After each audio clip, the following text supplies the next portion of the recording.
चलिए चलिए इधर देखो न उधर देखो 2022 में तू का देखो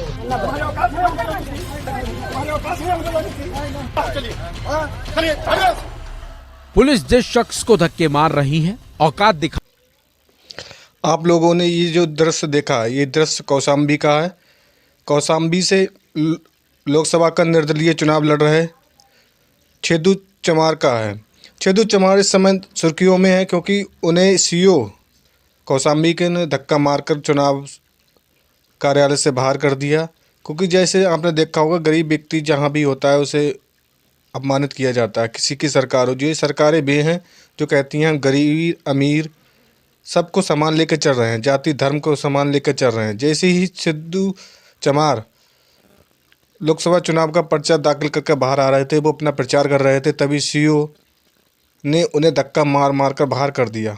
आपने देखा होगा कि बड़ी बड़ी पार्टियां होती हैं, वे अपनी अपनी होर्डिंग लगाती हैं, बड़ी बड़ी गाड़ियों से चुनाव प्रचार करती हैं, लेकिन उन पर कोई पाबंदी नहीं है। ये निर्दलीय प्रत्याशी हैं कौशाम्बी से, ये लगातार 12वीं बार चुनाव लड़ रहे हैं।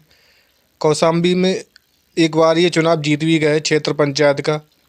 छेदू चमार का कहना है कि हमें बीजेपी नेता के इशारे पर धक्के से मार दिया गया है और हमारा पर्चा कैंसिल भी करवा दिया गया है।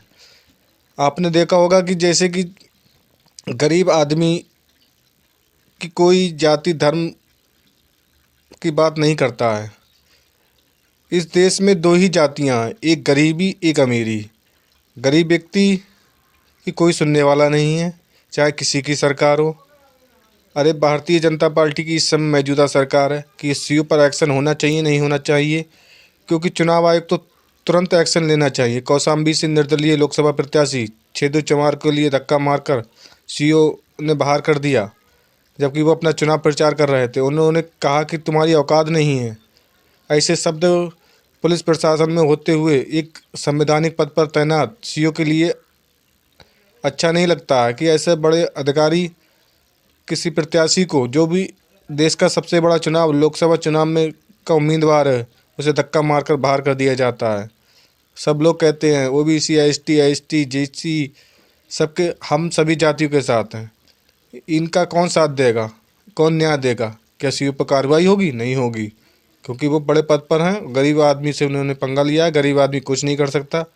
केवल इधर उधर की बातें करने से कोई फ़ायदा नहीं है। इसी के साथ जय हिंद, जय भारत।